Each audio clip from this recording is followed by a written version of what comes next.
Hi guys, welcome back to my channel STK wrestling universe. So நாம் இந்த வீடியோவில் ரொம்ப முக்கியமான ரெஸ்லிங் நியூஸ் அப்டேட்டு தான் நாம் இந்த வீடியோவில் பார்க்க போகிறோம். ஸோ அதெல்லாம் பார்க்குறதுக்கு முன்னால் முதல்ல நம்ம சேனலுக்கு வரீங்க அப்படின்னா ஸோ நம்ம சேனலை சப்ஸ்கிரைப் பண்ணி நோட்டிஃபிகேஷன் பெல் ஆல்ல போடுங்க. அப்போ தான் தினமும் போடுற ரெஸ்லிங் நியூஸ் அப்டேட் உங்கள் நோட்டிஃபிகேஷனுக்கு வரும். வாங்க வீடியோக்குள்ளே போகலாம்.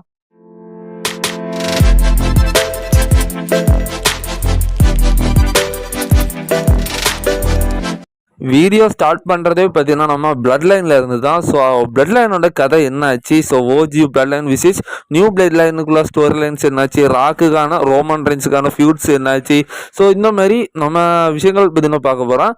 ஸோ குறிப்பாக நம்ம ரோமன் ரெயின்ஸ் சம்மர் ஸ்லமுக்கு ரிட்டர்ன் வந்ததோட சோலோவை அடித்து போட்டுட்டு சோலோ கூட பார்த்தீங்கன்னா ஒரு சில ஃபியூடோ பண்ணார் அப்படிங்கிற மாதிரி எதிர்பார்த்தோம். ஸோ அதுக்கப்புறம் ராக்கெல்லாம் என்ட்ராகி ரெசல்மேனியா 41 கூட நம்ம ராக் விசிஸ் ரோமனுக்கான மேட்ச் கூட நடக்கும் அப்படின்லாம் எதிர்பார்த்தோம். பட் எல்லாமே பார்த்தீங்கன்னா WWE கேன்சல் பண்ணிட்டாங்க. ஸோ இதுக்கான ரீசன்ஸ் என்ன அப்படிங்கிறது எந்த ஒரு அப்டேட்டும் வரல. WWE அப்படியே பார்த்தீங்கன்னா இப்போதைக்கு அதை புதைச்சி வச்சிருக்காங்க. ஸோ ஆனால் இந்த ஃபியூடு பார்த்தீங்கன்னா முடிஞ்சிருச்சா அப்படின்னு கேட்டிங்கன்னா கண்டிப்பாக முடியல. ஸோ அது ஒரு வாரத்தில் நடந்துட்டு இருக்கு. ஸோ அது ஜாக் ஆஃப் ஆட்டு சோலசிக்கா வச்சு இப்போ கொஞ்சம் நாளைக்கு ஓட்ட போகிறாங்க. ஸோ பட் பார்த்தீங்கன்னா இது இப்போதைக்கு முடியாது. ஆனால் இப்போதைக்கு பார்த்தீங்கன்னா அந்த பிளட் லைனில் உள்ள மெம்பர்ஸ் எல்லாத்தையுமே பார்த்தீங்கன்னா அங்கங்கே பார்த்தீங்கன்னா பிரித்து விட்டுட்டாங்க. ஸோ திசையை பார்த்தீங்கன்னா திருப்பிட்டாங்க. ஸோ குறிப்பாக ஜேவுஸ் வந்து புதிய வேல்டு சாம்பியன் ஆகி ஸோ அவர் இப்போ வேற பாதைக்கு போயிட்டாரு. ஸோ ஜெம்மி உசவும் சாமி சேனும் இப்போ ஒன்றா சேர்ந்துருக்காங்க. மேபி டேக் டீமாக இருக்கலாம், அப்படி இல்லைன்னா அவங்க கூட தனித்தனியாக பார்த்தீங்கன்னா போகிறதுக்கு வாய்ப்பு இருக்குது. ஸோ இப்போ சோலோ சிக்காவும் மட்டும் தான் அந்த நியூ பிளட் லைனுக்குள்ள பார்த்தீங்கன்னா அப்படி இருந்துட்டு இருக்கிறாரு. ஸோ அதுக்கப்புறம் ஜாக் ஆஃப் ஆட்டு டாங்கலோ டாமட்டோங்களாம் இப்போ அதுக்குள்ளே இருக்கிறாங்க. பட் ஃபேக்ஷனாக இருக்கிறாங்க. பட் அது உடஞ்சா எப்படி இப்படின்ட்டு நம்மளுக்கு தெரிய வரல. ஸோ அதுக்கப்புறம் இப்போ ரோமன் ரெயின்ஸ் வைஸ்மேன் பால் ஹேமன் அவருக்கு துரோகம் பண்ணிட்டாரு. ஸோ அதுக்காக பார்த்தீங்கன்னா அவர் இப்போ அதுக்கான ஒரு ஃபியூடில் பார்த்தீங்கன்னா போக போகிறாரு. ஸோ இப்படி WWEயோட அந்த பிளட் லைனோட எரவை பார்த்தீங்கன்னா இப்போதைக்கு முடிஞ்சிருக்கு அப்படிங்கிற மாதிரி சொல்லலாம். ஸோ பட் இது இன்னும் முடியலை. ஸோ என்ன ப்ரோ போட்டு குழப்பறீங்க அப்படின்னு கேட்டிங்கன்னா WWE இப்போ அந்த ஒரு தொடர்ந்து ஒரு 5 வருஷமாக பார்த்தீங்கன்னா பிளட் லைனுக்கான ஸ்டோரி லைன் பண்ணிட்டு இருக்கிறதுனால இப்போ கொஞ்சம் நாளைக்கு பார்த்தீங்கன்னா அதை அப்படியே கட் பண்ணி திருப்பி வேற ஸ்டோரி லைனுக்கு, அதாவது இன்ட்ரெஸ்டிங்கான ஸ்டோரி லைன் வந்துட்டு இப்போ ராக் விசிஸ் கோடி ரோட்ஸ்க்கான ஃபியூடாக இருக்கட்டும், செத்ராலன்ஸ் சிஎம்எங்கு ரோமனுக்கான ஃபியூடு அப்படின்னு சொல்லி இப்போ பயங்கரமான ஃபியூடு பார்த்தீங்கன்னா தயாராகிடுச்சு. ஸோ இப்போ பிளட் லைனோட உதவி பார்த்தீங்கன்னா WWE தேவையில்லை. ஸோ அதுக்காண்டி அதை தூய்படல. ஏன்னா இது ஒரு அற்புதமான ஸ்டோரி லைன். ஸோ என்னைக்கு WWE அதாவது இன்னும் ஒரு வருஷத்துக்கு உள்ள கூட மீண்டும் பார்த்தீங்கன்னா பிளட் லைனோட ஸ்டோரி லைன் சூடு பிடிக்கலாம். ஸோ பட் இப்போதைக்கு அதை எதுக்காக கட் பண்ணி வச்சிருக்காங்க அப்படின்னு கேட்டிங்கன்னா இந்த ஸ்டோரி லைனை வந்து நம்ம வேஸ்ட் பண்ணலாம். ஸோ அது அப்படியே பார்த்தீங்கன்னா கொஞ்ச நாளைக்கு மக்கள் மத்தியிலேருந்து அப்படியே தூக்கி இறஞ்சிட்டு கொஞ்ச நாளைக்கு நம்ம நல்ல ஸ்டோரி லைன்ஸை எடுத்து பண்ணுவோம். ஸோ அதுக்கப்புறம் திடீர்னு WWE ஒரு உதவி தேவைப்படும். ஸோ அதாவது ஸ்டோரி லைன் சரி இல்லாமல் ஒரு பெரிய ஹைப் இல்லாமல் இந்த மாதிரி ஹைப் இல்லாமல் எப்போ நம்ம ஃபேன்ஸ் எல்லாம் இருக்கிறாங்களோ அப்போ வந்து மீண்டும் பார்த்தீங்கன்னா இந்த பிளட் லைன் ஸ்டோரி லைனை இருக்கிறதுக்கு வாய்ப்பு இருக்குது அப்படிங்கிற மாதிரி நான் நினைக்கிறேன். ஸோ பட் இப்போதைக்கு எல்லாரும் ஒரு திசையை திரும்பிட்டாங்க. ஸோ பட் இதனால நிறைய ஃபேன்ஸ் நினைக்கிறாங்க இந்த பிளட் லைனோட ஸ்டோரி லைன் முடிஞ்சிருச்சு. ராக் விசிஸ் ரோமனுக்கான மேட்ச் கூட நடக்காது அப்படிங்கிற மாதிரி எதிர்பார்க்குறாங்க.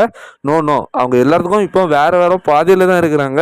பட் இன்னும் அவங்களோட பழைய கணக்குகள் முடிக்கப்படவில்லை. பட் இது இன் ஃபியூச்சரில் பார்த்தீங்கன்னா மீண்டும் கண்டிப்பாக நடக்கும். ஸோ ராக் விசிஸ் ரோமனுக்கான மேட்ச் இப்போதைக்கு என்ன ரூமர்ஸ் எல்லாம் தெரிய வருதுன்னா ரெசல்மேனியா 42 கூட நடக்காது அப்படிங்கிற மாதிரி சொல்லியிருக்காங்க. ஸோ மேபி அதுக்கப்புறம் கூட நடக்காமலே போகலாம். ஸோ பட் இந்த ஸ்டோரின்னு பார்த்தீங்கன்னா இப்போதைக்கு முடியலை அப்படிங்கிறது மட்டும் எனக்கு தெரியும். இப்போ ஒரு நியூஸ் தெரிய வந்திருக்கு. அதாவது ரெசல்மேனியா 41 லோகான் பால் இருக்காருல, ஸோ அவர் வந்து ஸ்டோன் கோல்டு ஸ்டீவ் ஆஸ்டினுக்கு ஒரு ஆஃபர் பார்த்தீங்கன்னா கொடுத்துருக்காரு. ஸோ குறிப்பாக வந்து அவரோட பிரைம், அதாவது அவரு பார்த்தீங்கன்னா ரெஸ்லிங் இல்லாமல் அவர் ஒரு பாக்ஸர் பிஸ்னஸ் மேன் சொல்லி நிறைய ஒர்க்ஸை பார்த்தீங்கன்னா பண்ணிட்டு இருக்காரு, யூடியூபர். ஸோ இந்த மாதிரி அவர் பிரைம் அப்படிங்கிற அவரோட ஒரு எனர்ஜி ட்ரிங்கை பார்த்தீங்கன்னா அவர் பிஸ்னஸ் பண்ணிட்டு இருக்காரு.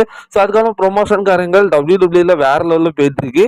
ஸோ ப்ரொமோஷன்ல எப்படி இருக்குன்னு WWE இருக்கிற எல்லா ஃபேன்ஸ்களுக்கும் தெரியும், சும்மா சின்ன குழந்தைகளுக்கு கூட தெரியும். ஸோ அப்படிப்பட்ட இதில் குறிப்பாக ரெசல்மேனியா வந்துட்டு நம்ம லோகன் பால் என்ன பண்ணாருன்னு கேட்டிங்கன்னா அவரோட அந்த பிரைம் இப்போ ட்ரெஸ் போட்டால் யாரையாவது ஒருத்தரை பார்த்தீங்கன்னா கூட்டிகிட்டு வருவார். ஸோ வந்து ஏதாவது சீட்டிங் பண்ணுற மாதிரி சில விஷயங்களை பண்ணுவார். ஸோ அந்த மாதிரி இந்த வருஷத்துக்கும் இப்போ வருவார் அப்படிங்கிற மாதிரி எதிர்பார்த்துட்டு இருந்தாச்சுன்னா ஸோ அது பார்த்தீங்கன்னா நடக்கலை. ஸோ அதாவது அது வந்து கேன்சல் ஆகிருக்கு அப்படிங்கிற மாதிரி சொல்லப்படுது. குறிப்பாக நம்ம லோகன் பால் வந்து ஸ்டோன் கோல்டு ஸ்டீவ் ஆஸ்டின் தான் அந்த ப்ரைம் பாட்டில் போட்ட அந்த ஒரு இதை பார்த்தீங்கன்னா ஸோ நீங்கள் போட்டுவாங்க. ஸோ நான் வந்து உங்களுக்கு அதாவது 10 லட்சம் US டாலரை பார்த்தீங்கன்னா உங்களுக்கு பே பண்ணுறேன் அப்படிங்கிற மாதிரி சொல்லியிருக்காரு. But Stone Cold Steve Austin என்ன பண்ணுறாருன்னு கேட்டிங்கன்னா அதை ரிஜெக்ட் பண்ணுறாரு.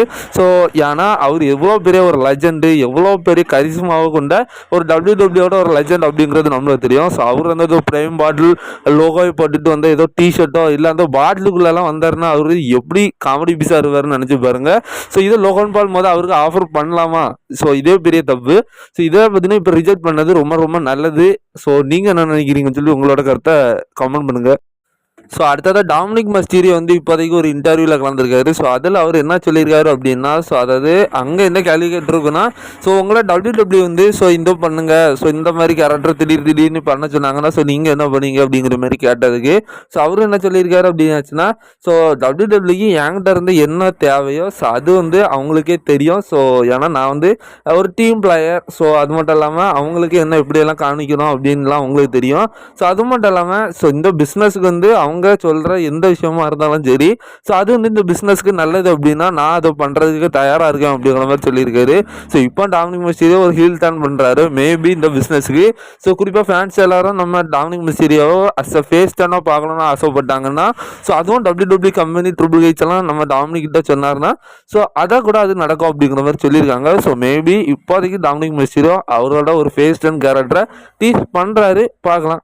ஸோ ஃபைனலி வந்து இந்த ரெஸ்ல்மேனியா 41 வந்து ரேண்டி ஆர்டனுக்கு மேட்ச் இருக்கும் அப்படிங்கிறது தெரியும். ஸோ அதுவும் மிஸ்ட்ரி ஆப்பனண்ட் தான் வர போகிறாங்க அப்படின்னு தெரியும். ஸோ நம்ம அப்டேட் வீடியோ நீங்கள் பார்க்குறீங்கன்னா ஸோ ஏகப்பட்ட ரூமர்ஸ் இருந்து ஸோ ரொம்ப ரொம்ப ஹெவியாக இருந்து ஆல்மோஸ்ட் இது கன்ஃபார்ம் அப்படிங்கிற மாதிரி கூட நம்ம சொல்லியிருந்தோம். நம்ம ரூசவ் தான் ரெஸ்ல்மேனியா 41 வந்து நம்ம ரேண்டி ஆர்டன் கூட மோத போகிறார் அப்படிங்கிற மாதிரி சொல்லியிருந்தோம். பட் அந்த மேட்ச் ஏன் நடக்கலை, எதுக்காக ஜோ ஹென்ரி வந்து ஸோ ஒரு ஸ்குவாஷ் மேட்சாக பார்த்தீங்கன்னா அந்த மேட்ச்சில் கலந்துக்கிட்டு நம்ம ரேண்டிட்டன் அந்த மேட்சை வின் பண்ணார் அப்படிங்கிற மாதிரி இப்போ எனக்கு ஒரு ஐடியா தோணுது. மேபி இது கூட காரணமாக இருக்கலாம் அப்படிங்கிற மாதிரி தோணுது. ஸோ அதாவது நான் வந்து இந்த என் அப்டேட் வீடியோவில் பார்த்தீங்கன்னா ஒன்று சொல்லிட்டு இருந்தேன். ஸோ ரொம்ப ரொம்ப அழுத்தி சொல்லிட்டு இருந்தேன். ஸோ யாரெல்லாம் கவனிச்சிங்கன்னு சொல்லி கமலில் தெரியுங்க. ஸோ அதாவது ரூசவ் வந்து ரெஸ்ல்மேனியா 41க்கு ஷாக்கிங்காக ரிட்டர்ன் வந்து ரேண்டி ஆர்டனை ஃபேஸ் பண்ணார் அப்படின்னு சொன்னோம்னா ஸோ கன்ஃபார்மாக வந்து ரூசவ் வந்து ரேண்டி ஆர்டனை தோக்கடிச்சுடுவார்.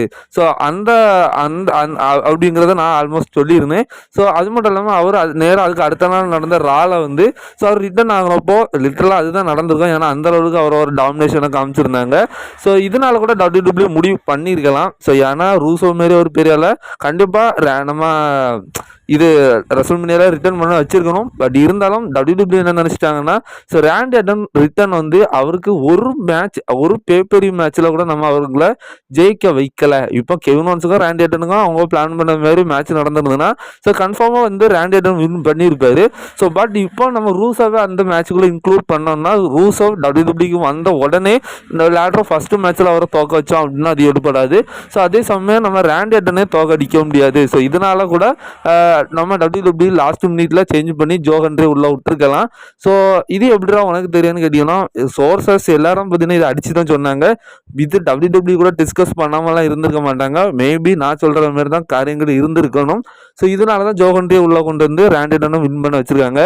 ஸோ இது மூலமா ரேண்டி ஆர்டன் ரிட்டர்ன் வந்து விளையாடுற முதல் பேப்பரியும் மேட்ச்சில் வின் பண்ணியிருக்காரு அப்படிங்கிற ஒரு ரெக்கார்டு தெரிஞ்சிருக்கு. ஸோ இதுக்கு முன்னே அவர் விளையாடுற எல்லா பேப்பரியிலையும் ஸோ அவர் தோத்துருக்காரு. குறிப்பாக அவர் ரிட்டர்ன் வந்ததுலேருந்து ஸோ லிட்டரலாக ஒரு 2 வருஷம் கழிச்சு பார்த்தீங்கன்னா அவர் விளையாடுற ஃபர்ஸ்ட் பேப்பரி மேட்ச்சில் பார்த்தீங்கன்னா வின் பண்ணியிருக்காரு. ஸோ இதுக்காக தான் WWE வந்து அந்த மேட்சை பார்த்தீங்கன்னா கேன்சல் பண்ணி ஜோ ஹென்ரி அதில் ஆட் பண்ணி விட்டுருக்காங்க.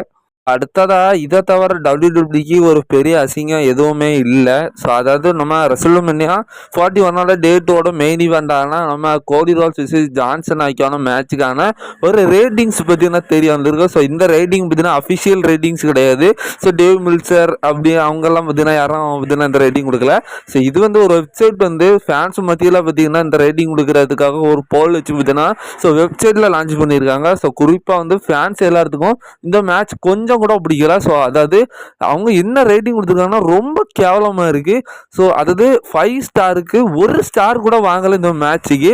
ஸோ குறிப்பாக மெஜாரிட்டி ஃபேன்ஸ் என்ன தெரியுமா பண்ணியிருக்காங்க, 0.25 ஸ்டார்ஸாக தான் பார்த்தீங்கன்னா இந்த மேட்ச்சுக்கு ரேட்டிங்காக பார்த்தீங்கன்னா கொடுத்துருக்காங்க. ஸோ இது ரொம்ப ரொம்ப கேவலம். ஸோ நிறைய சோர்சஸ் சொல்கிறாங்க, ஸோ ஜான்சனை வந்து ஹீல் டவுன் பண்ணுறாரு. ஸோ இதனால் இன்னும் கொஞ்சம் வெறுப்பு வர வைக்கணும் அப்படிங்கிறதுக்காக தான் ஸோ அப்படி ஒரு மொக்க மேட்ச் வச்சோம் அப்படிங்கிற மாதிரி சொல்லிட்டு இருக்கிறாங்க. ஸோ பட் பார்த்தீங்கன்னா என்னதான் அப்படி இருந்தாலும் ஸோ இதை விட ஒரு பெரிய கேவலம் எதுவும் கிடையாது. ஸோ ஏன்னா அது பேக் ஃபயர் அடிச்சிடுச்சு. ஏன்னா கொஞ்சம் கூட மேட்ச் நல்லா இல்லை, ரசிக்கிறது மாதிரி இல்லை. ஸோ ஜான்சனை எவ்வளோ பெரிய லெஜண்ட், ரிக் ஃப்ளரோட ரெக்கார்டை முறியடிக்கிற, ஸோ குறிப்பாக 17 டைம் சாம்பியன் ஆகிற மேட்ச்சுப்பா. ஸோ எத்தனை ஃபேன்ஸ் வந்து இதுக்காக காத்துக்கிட்டு இருந்தாங்க. ஸோ இது எவ்வளோ பெரிய மூவ்மெண்ட்டு, எவ்வளோ பெரிய ஒரு லெஜண்டரியான ஒரு விஷயம். ஸோ இப்படிப்பட்ட ஒரு மேட்ச்சில் அவங்க எவ்வளோ குவாலிட்டியாக கொடுத்துருக்கலாம். ஸோ ஜான்சனை எவ்வளோ தூரம் ஹில் டவுன் பண்ண வச்சிருக்கலாம். ஸோ நம்ம கோடி முடிஞ்ச அளவுக்கு வின் பண்ணுற எவ்வளவோ மூமெண்ட்ஸை கொடுத்துருக்கலாம். ஸோ இது எல்லாத்தையும் அசிங்கப்படுத்தி மொக்க மேட்ச்சில் ஜான்சனை வின் பண்ண வச்சு ஒரு மூமெண்ட் இல்லாமல் சொதப்பி வச்சு, ஸோ அதுவும் ஃபேன்ஸோட ஓட்டிங் போல வருங்க. ஸோ அதாவது அரை ஸ்டார் கூட இந்த மேட்ச் வாங்கலை. ஸோ 0.25 ஸ்டார் தான் பார்த்தீங்கன்னா இந்த மேட்சுக்கு பார்த்தீங்கன்னா வாங்கியிருக்கு. ரொம்ப ரொம்ப மோசம், ரொம்ப ரொம்ப ஒஸ்ட்டு தான். ஸோ நான் ஆல்ரெடி பார்த்தீங்கன்னா எனக்கு வீடியோவில் அந்த ரிவ்யூ போட்டேன், நீங்கள் பார்த்தீங்கன்னா உங்களுக்கு தெரியும். ஸோ கொஞ்சம் கூட எடுப்படல. எனக்கெல்லாம் இந்த 17 டைம் ஜான்சனை சாம்பியன் ஆனார் தெரியுமா. ஸோ அந்த ஒரு ஃபீலே பார்த்தீங்கன்னா இல்லை, என்னடா இப்படி ஆகிட்டு போச்சு. ஜான்சனாக்கி தான் இது ஒரு இது. ஸோ அதாவது அவரோட கரியருக்கு பார்த்தீங்கன்னா லாஸ்ட் ரெசல்மேனியா மேட்ச்சு, ஸோ குறிப்பாக அவர் 17 டைம் சாம்பியன் ஆகிற மேட்ச்சு, ஸோ அந்த மேட்ச்லலாம் அவர் எவ்வளோ தூரம் பெர்ஃபார்ம் பண்ணியிருக்கணும். ஸோ ஒரு மண்ணும் பண்ணல. அடுத்ததாக இப்போ லேட்டஸ்ட்டாக ஒரு ரூமர் நம்மளுக்கு கிடச்சிருக்கு. அதாவது இந்த வருஷத்துக்குள்ள ஜான்சன் அண்ட் ஒரு டிராவிஸ் ஸ்காட் இணைஞ்சு பார்த்தீங்கன்னா ஸோ இந்த வருஷத்துக்குள்ள ஒரு டேக் டீம் மேட்ச் பார்த்தீங்கன்னா பண்ண போகிறாங்க அப்படிங்கிற மாதிரி ஒரு ரூமர் செய்தி கிடச்சிருக்கு.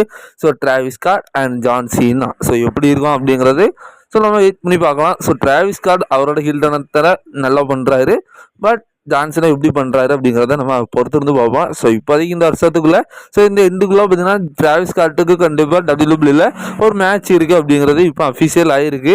ஸோ டிராவிஸ் ஸ்காட்டோட ஒரு லாஸ்ட் அப்டேட் பார்த்தீங்கன்னா நம்ம அப்டேட் வீடியோவில் போட்டிருந்தோம். ஸோ இதுக்கு முன்னே போட்ட அப்டேட் வீடியோவில் ஸோ அதை பார்த்தீங்கன்னா உங்களுக்கு இது புரிஞ்சிருக்கலாம். ஸோ ஜான்சனா அண்ட் டிராவிஸ் ஸ்காட் இணைஞ்சு யாரை ஃபேஸ் பண்ண போகிறாங்க அவங்களோட டேக் டீம் மேட்ச்சில் அப்படிங்கிறது நீங்கள் நினைக்கிறீங்கன்னு சொல்லி கமெண்ட்டில் தெரிவிங்க. இப்போ நீங்கள் இந்த ஒரு பிக்கை பாருங்கள். ஸோ அதாவது டபிள்யூடபிள்யூலேருந்து அப்படியே காப்பி ஸ்டோரிலைன் பண்ணிட்டு இருக்காங்க அப்படிங்கிற மாதிரி தெரிஞ்சிருக்கு. ஸோ அந்த டைமில் பார்த்தீங்கன்னா 2012 அந்த காலகட்டத்தில் ஸோ ஹாலிவுட் ராக் விசஸ் ஜான்சனாக்கியான பார்த்தீங்கன்னா மேட்சஸ் நடந்திருக்கு. ஸோ ஒரு ரெசல்மேனியாலாம் ராக் பார்த்தீங்கன்னா ஜான்சனாவை தோக்கடிச்சாரு. ஸோ அதுக்கப்புறம் இப்போ கோடி ரோட்ஸ் அந்த ரேம்பில் இருந்த மாரி ஜான்சன் ஒரு ஐக்கானிக்கான ஒரு மூமெண்ட்டை கொடுத்தாரு. ஸோ நேராக அதுக்கு அடுத்த வருஷம் பார்த்தீங்கன்னா ஒரு ரெசல்மேனியாவில் ஸோ ஜான்சனை வந்து அவரோட டைட்டில் பார்த்தீங்கன்னா ராக்கிட்ட இருந்து பிடிங்கி அவர் வின் பண்ணிட்டாரு. ஸோ அந்த ஸ்டோரிலைன் மேபி இந்த ரெசல்மேனியா இந்த தடவை நடக்க போகுதா. ஸோ இந்த வருஷம் ரெசல்மேனியாவில் நடந்துச்சு. ஸோ ஹாலிவுட் ஜான் சீனா, அதாவது ராக் இருந்த இடத்துல சீனா இருக்காரு. ஸோ சீனா வந்து அதே ஜான்சனாக இருந்த இடத்துல கோடியை பார்த்தீங்கன்னா தோக்கடிச்சு ஸோ அவரும் வின் பண்ணி போயிட்டாரு. ஸோ அதுக்கப்புறம் இப்போ ஜான்சனா மாரி நம்ம கோடி வந்து அந்த ராம்பில் இருந்து அழுதுட்டு இருக்காரு. ஸோ இப்போ நெக்ஸ்ட் இயர் ரெசல்மேனியாவில் ஸோ ராக்கிட்ட இருந்து, அதாவது ராக் இருந்த இடத்துல இருந்த ஜான்சனாவை தோக்கடிச்சு மீண்டும் அவருடைய அன்டிஸ்ட்ரிபியூட்டட் டைட்டில் நம்ம கோடி ஜெயிப்பாரா, வாய்ப்பு இருக்கான்னு கேட்டிங்கன்னா ஸோ ஒரு 50% வாய்ப்பு இருக்குது. ஸோ ஏன்னா இப்படி காப்பி ஸ்டோரிலைன் பண்ணிருக்கிறாங்க. ஸோ என்ன நடக்க போகுதுன்ட்டு பேசுறதுக்கு வார்த்தைகள் இல்லை. ஆனால் பார்க்க போனால் அந்த ஸ்டோரிலைன் அப்படியே தான் இருக்குது, என்ன நடக்குதுன்னு இல்லை.